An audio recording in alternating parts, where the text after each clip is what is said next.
Hello guys, how are you? Good morning, good afternoon, good evening. Cost का paper तो बहुत ही बेहतरीन गया है। उसका रिव्यू मैंने थोड़ी देर पहले यूट्यूब पे डाल भी दिया, आप लोग चेक कर लेना। अब आपके पास में है टोटल 2 दिन और आज की इवनिंग अगर अपन ऐड करते तो 2.5 दिन। लेकिन आप लोग बहुत एग्जॉस्ट हो चुके होंगे, तो ऑफकोर्स आज थोड़ा सा रेस्ट आपको ले लेना चाहिए अगर आप बोथ ग्रुप के लिए प्लान कर रहे हो। If you are planning for single group तो आज आज और मेहनत कर लो 2 दिन। अभी रेस्ट के बारे में मत सोचो, क्योंकि इसके बाद आपके पास रेस्ट करने के लिए बहुत दिन मिलेंगे। और हाँ, अगर आप बोथ ग्रुप के लिए प्लान कर रहे हो तो आज थोड़ा सा रेस्ट करके थोड़ा सा दिमाग को आपको शांत रखने की ज़रूरत है। ठीक है, थोड़ा दिमाग को रेस्ट देने की ज़रूरत है। तो अब आपको जब स्टार्ट करना है टैक्स पेपर की प्रिपरेशन, तो सबसे पहले मेरे हिसाब से आपको जीएसटी प्रिपेयर कर लेना चाहिए, क्योंकि 40% पेपर जीएसटी में से आने वाला है। और जीएसटी बहुत स्कोरिंग भी है, you can easily score 30 out of 40 marks. So मैं आपको रिकमेंड करूंगा कि आप लोग जीएसटी से ही अपना रिवीजन स्टार्ट करें। तो सर, जीएसटी कैसे पढ़ें उसकी टिप्स आप थोड़ी सी बता दीजिए। कॉस्ट की जो प्रिपरेशन टिप्स रही थी वो सुपर सक्सेसफुल रही। बच्चों का मैसेज भी आया कि सर आपकी जो टिप्स थी वो एग्जाम में बहुत काम आई, आपने जो क्वेश्चंस मार्क करवाए थे वो एग्जाम में बहुत काम आए। जीएसटी में आपको क्वेश्चंस मार्क नहीं कराऊंगा, मैं आपको पैटर्न बता दूंगा किस तरह के क्वेश्चन सॉल्व करने। आप उसको मॉड्यूल और क्वेश्चन बैंक से प्रैक्टिस कर लीजिएगा। चैप्टर्स बता दूंगा कौन कौन से इंपॉर्टेंट है और क्या क्या जीएसटी में ध्यान रखना है, उसके बारे में भी अपन बात कर लेंगे। तो सबसे पहले जीएसटी के पेपर में अगर मैं आईसीएआई का मार्क्स एलोकेशन देखूं तो basically they are asking 80% questions from these starting topics, that is supply, time of supply, value of supply, ITC and competition of GST liability. अभी मैं इसको बताऊंगा कितने कितने मार्क्स के क्वेश्चन इसके एग्जाम में आए हैं। Then the second important topics are registration, invoices, returns and payment of tax. और सबसे कम important है इंट्रोडक्शन वाला part. So now if we are talking about the exam paper pattern, तो थियरी प्रैक्टिकल कितना आता है, मैंने कुछ पिछले एग्जाम्स के कुछ पेपर उठा के उनके क्वेश्चंस का एक एनालिसिस किया है। तो आप देख सकते हो इंट्रोडक्शन से रेयरली अब कोई क्वेश्चन आता है, बहुत पहले एग्जाम में आता था, पर अब आप देखोगे तो इंट्रोडक्शन से कोई क्वेश्चन नहीं आता है। सप्लाई का क्वेश्चन भी पहले आता था, अब क्या होता है मैं आपको बता दूं। सप्लाई, आईटीसी, आरसीएम, वैल्यूएशन, इन सबको जोड़ के वो एक साथ, एग्जम्पशन, इन सबको जोड़ के वो एक साथ 8 नंबर का पहला क्वेश्चन तो आपको दे ही देते हैं। तो 8 नंबर का एक क्वेश्चन ऐसा आएगा जिसमें ये सारे टॉपिक्स का एक कॉम्प्रहेंसिव क्वेश्चन आएगा। उसके लिए मैंने अलग से वीडियो डाला हुआ भी है, कंप्यूटेशन ऑफ जीएसटी लाइबिलिटी का 17-18 क्वेश्चन है जो मैंने एक प्रैक्टिस के लिए करवाए हैं। अगर वो वीडियो आपने नहीं देखा है तो फटाफट उसको फास्ट फॉरवर्ड करके वो क्वेश्चंस का वीडियो जरूर देखना। उससे एमसीक्यू बेस्ड और प्रैक्टिकल क्वेश्चंस को सॉल्व करने में आपको मदद मिलेगी।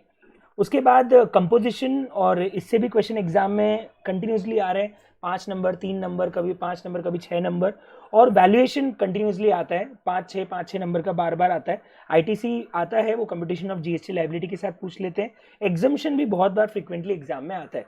तो अगर हम वेटेज की बात करें तो सबसे पहले ए कैटेगरी के टॉपिक्स में मैं आपको यही बोलूंगा कि जब आप स्टार्ट कर रहे हो, जैसे आज आप रात को बैठोगे, अभी थोड़ी देर रेस्ट करके मान लो 9 बजे आप बैठते हो, तो मैं आपको बोलूंगा 9 से कल सुबह की 12 या 1 बजे तक आप लोग सप्लाई, आईटीसी, वैल्यूएशन, आरसीएम और एग्जामिशन, ये 5 टॉपिक निपटा के कंपटीशन ऑफ टैक्स वाले सारे क्वेश्चंस की प्रैक्टिस कर लेना। ये 5 टॉपिक निपटा लेना, supply, ITC, valuation, exemption, RCM, कल मॉर्निंग नून तक, कल नून तक, है ना। उसके बाद कल दिन में आप ये जो time of supply, payment of taxes topic है और एक डॉक्यूमेंटेशन टॉपिक ये कर लीजिए। तो आपके पास में क्या रहेगा, कल इवनिंग तक जीएसटी आपका खत्म हो जाना चाहिए। कल इवनिंग तक आपका जीएसटी खत्म हो गया तो कल रात से आप लोग इनकम टैक्स उठा सकते हो। ऐसा क्यों? क्योंकि 40% पेपर जो है वो आपका कल इवनिंग तक हो जाएगा, तो 60% पेपर के लिए आपके पास में पूरा, लगभग पूरा 1.25-2 दिन आपके पास रहेगा। तो आप 2.5 में से सिर्फ कुछ टाइम आपने जीएसटी को 40% दिया है, तो 60% टाइम आपको इनकम टैक्स की भी प्रिपरेशन करनी है। सो आई विल रिकमेंड कि कल इवनिंग तक आपका जीएसटी खत्म हो जाना चाहिए। प्रायोरिटी मैंने यहाँ पे बता दी आपको कौन से चैप्टर्स पहले करने। ये 3 चैप्टर करने के बाद कंपोजिशन और रजिस्ट्रेशन करना, उसके बाद time of supply, payment of taxes, documentation, returns और इंट्रोडक्शन करना। मेरा टारगेट है कल इवनिंग तक प्रोबेबली इसी टाइम तक आपका जीएसटी फिनिश हो जाना चाहिए। कल रात से आप लोग इनकम टैक्स उठा सकते हो। लास्ट डे जो आपका पेपर वाला दिन है, उस दिन सुबह 2 घंटे और रखना जीएसटी को एक बार वापस रिवाइज करने के लिए। तो एक बार आपको वापस रिवाइज करने के लिए 2 घंटे और रखने पड़ेंगे। ठीक है, तो आप इस तरीके से प्लानिंग कीजिएगा कि अभी आप स्टार्ट करके कल इवनिंग तक जीएसटी खत्म करो और लास्ट पेपर वाले दिन सुबह 2 घंटे आप जीएसटी को एक बार प्रॉपरली रिवाइज कर लो। सर, अब बच्चे गलती क्या करते हैं, एक तो आपको प्रोविजंस अच्छे से पढ़ के आना है, ये तो सबको पता ही है सर।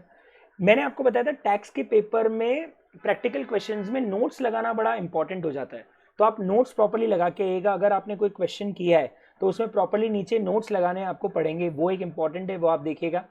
उसके अलावा आपको लैंग्वेज पे थोड़ा सा फोकस रखना पड़ेगा।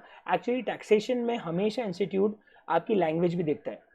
Answers should be precise answers होने चाहिए, पर आपकी लैंग्वेज बहुत ही अच्छी और आप टेक्निकल वर्ड्स यूज करो तो उससे एक इम्प्रेशन बहुत अच्छा जाता है। बहुत बड़े क्वेश्चंस का आंसर बड़ा बड़ा साइज का लिखने से better work on the language part. आप उसकी लैंग्वेज को प्रॉपर कीजिए, लिखना कैसे उसके लिए आप मॉड्यूल के आंसर्स को रेफर कीजिए, उससे आपको लिखना कैसे वो समझ में आएगा। सजेस्टेड आंसर पास्ट एग्जाम्स के रेफर कीजिए, वो कैसे लिखना है वो भी समझ में आएगा।